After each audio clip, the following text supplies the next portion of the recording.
We're playing Snake in RuneScape, moving around the map, one chunk at a time. We have an hour to complete as many challenges as we can, before the Snake is going to randomly move forward, left or right. If we complete all the challenges in a chunk before time is up, the Snake grows, giving us more area to play in. Join me as we work towards the first goal of the account, unlocking the Champions Guild. This is SnakeScape. Hello and welcome back to the Soul Wars lobby, where the head of the Snake currently is. We've just spent about 45 hours touring the Isle of Souls, and we're finally going to escape, with the head of the Snake here and the tail of the Snake looping back around on itself and going out to the east. Now, our next role, we are guaranteed to go to either the Ferox Enclave or Edgeville, with Edgeville being the significantly better option, but of course I won't get to pick where I go. It's the beauty of the game. Now, this episode I think is going to work a little bit differently. Effectively, there's nothing I want to do other than Soul Wars, and we've got 7 hours, with the Snake currently being 7 chunks long. So that means that I'm going to be playing 7 hours of Soul Wars. Last time, this was quite difficult to record and to kind of show off my progress. I'm going to explain the same process I explained a few episodes ago, but actually show a bit more examples of how it works, a bit more kind of deep dive into it. And as well as that, I'll be stopping every once in a while to kind of explain how we're doing, what's going on.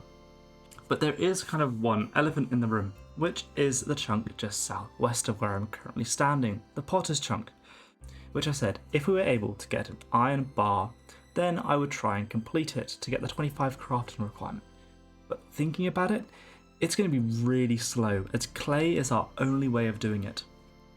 And to be honest, I think my time is better used in Soul Wars, as this will set me up really well for going back to the mainland. So that's what I'm going to do. Anyway, I've joined Zeal Games, so I'm going to jump into some games. Let's try it out. So we have geared up in a melee setup, which I don't know whether this will work very well, and now that we have our rune scimitar we're doing a lot more DPS, but I still will maybe struggle to get all the avatar damage that I'm going to need. Just a reminder, how this works is we have a friend group, it's called Zeal Games, and to be honest this probably won't last too long with the Soul Wars changes that are about to come up. So if you do want to play this, I recommend doing it sooner rather than later. What you do is you join the friend group, and then they'll explain a bunch of rules. I went over these a few episodes ago, but basically it's red always wins, there's no PvP, you just focus on the things which get you zeal, which are like killing the monsters in there, capping points, and killing avatars. And there are specific timings for things you need to do, so for instance, you're not allowed to kill the final avatar before 5 minutes left. With this, you can expect up to 200 zeal an hour, and that translates to 6.5 spoils of war per hour. So after all of this, I'm hoping to have around 40 spoils of war. I'll open them all right at the end, so stick around for that. One thing I should mention as well, just before we start the timer, is that I've installed something called a bank memory plugin, which will be really useful for me. Effectively, what I can do is I can look up how many things I have banked whenever I am not in the vicinity of a bank. There's also a plugin like side for you, so I can look it all up on the side where my cursor goes off. But it's going to be really useful. I used to keep forgetting what I had in my bank, what I didn't have in my bank, but now that should be a lot easier. Now that all the other people have come out of their game, we're going to jump in, so we should start the timer. 3, 2, 1, go. Let's play 7 hours of Soul Wars.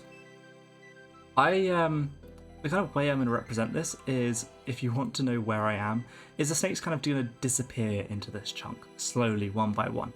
And then we're going to pop out somewhere else, but we're going to do all of those rolls at the end.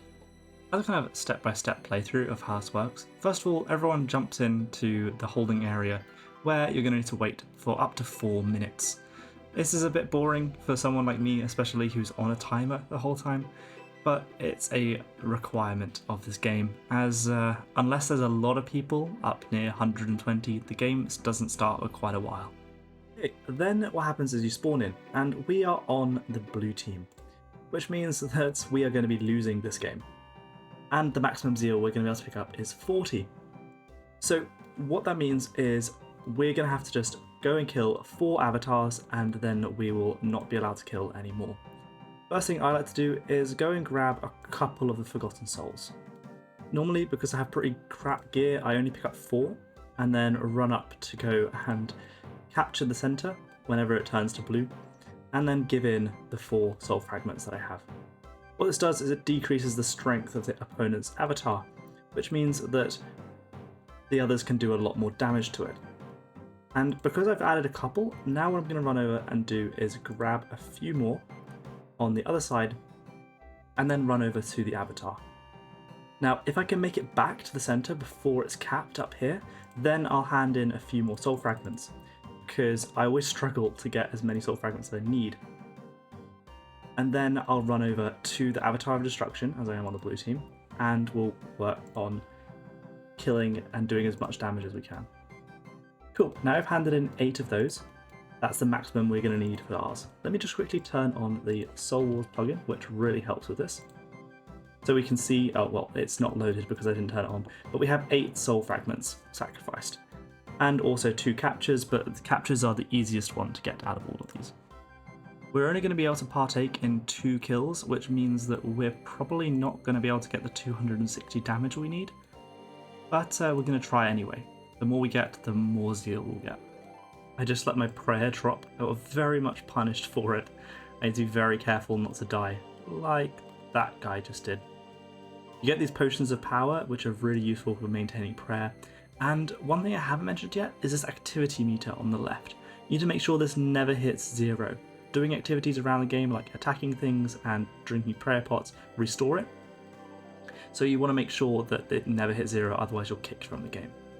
So in that first kill we did 68 damage, which isn't really enough to be honest.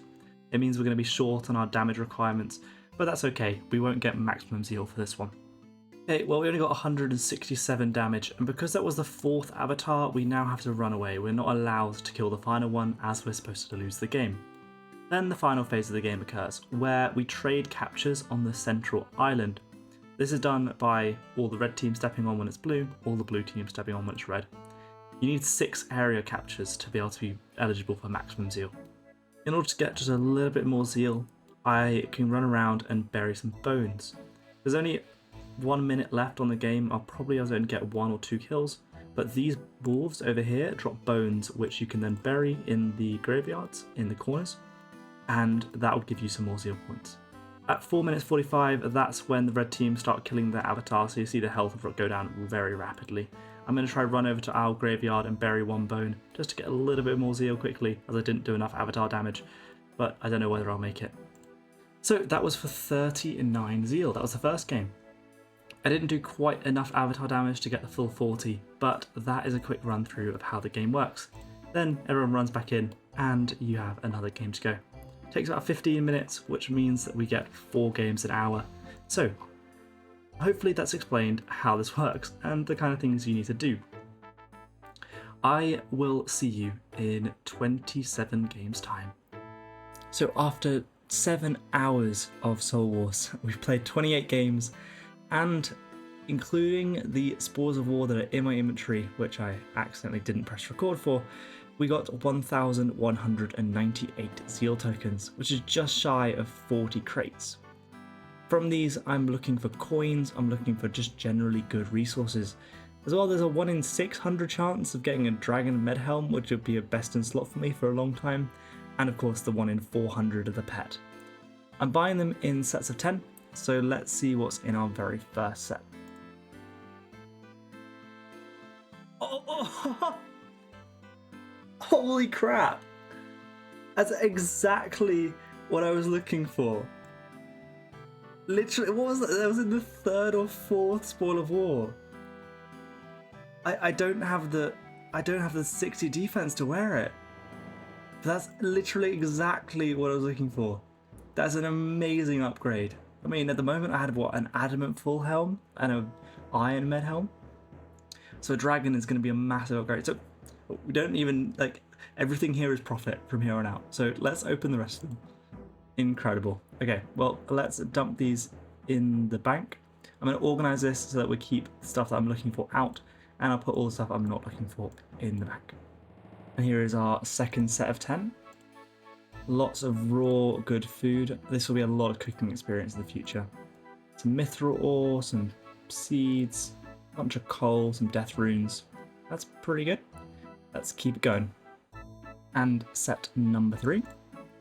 A rune full helm, which would have been a really good upgrade, but we have the dragon med helm instead, which is better on literally every single stat. Oh wow, well that's going to become a good alch for us then. How much is that? That's like 21 grand, so a lot more coins. And some more rune plate legs, which will again be another good alch. And the last 9 and our last chance at the pet. Let's open them up. Another rune full helm, another rune plate body, and that's it. That's really good. We got 161k, which is going to be brilliant for all of the feathers. Not that much pure essence, but I guess we won't be doing rune crafting for a long time. Plenty of raw food, which I'm going to cook up eventually, and a lot of mithril ore, which will turn into a bunch of good smithing XP and probably good arrows. But this is the big one, the dragon med helm. Incredible. I wish I could put it on, but we're going to have to train up to 6 defense as soon as possible so that we can wear this. Anyway, that's been a really good 7 hours. So let's jump in the chunk picker and see where on earth the snake is going. And with that hour, we lose the final chunk from here. If I set this as the only chunk we have access to, we should be able to take off the best in slot of the dragon med helm. Incredible.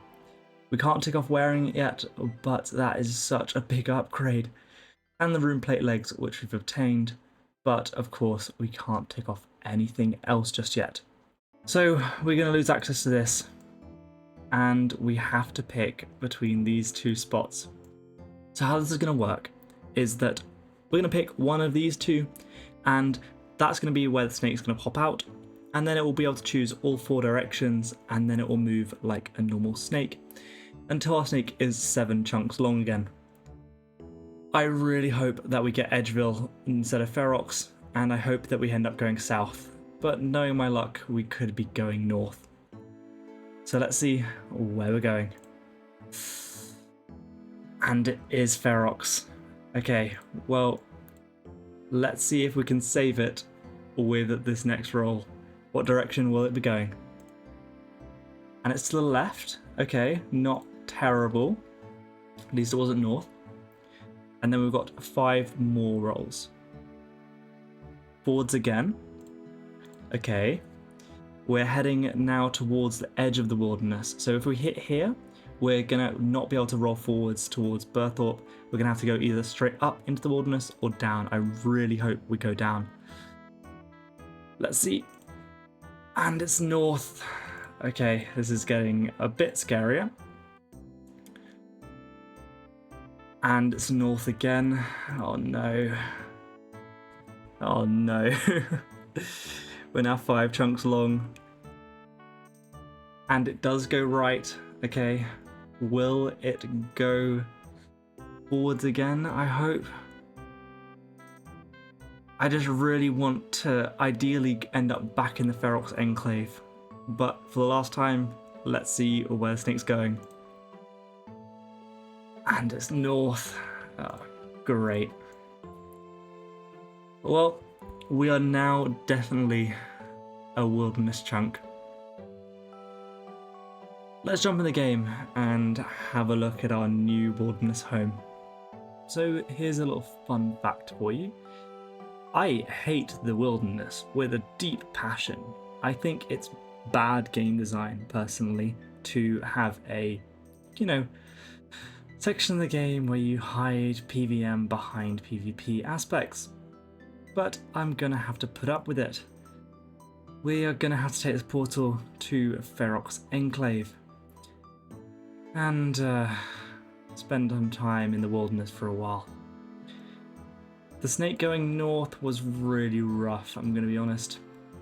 And the fact that we're stuck here for so long is going to be so rough. Well, we're going to have to look on the bright side. I'm not going to be able to use any of the nice gear that I've picked up because I'm not taking it into the wilderness just to lose it. So we're going to have to work on being very resourceful. But that's all going to have to wait for the next episode. I hope you've enjoyed this little Soul Wars special again. But if you have, a like would be greatly appreciated and a subscription would be absolutely amazing. We're going to be spending quite some time up here, I imagine, so we're going to buckle in for the long road. I'll see you then. Goodbye.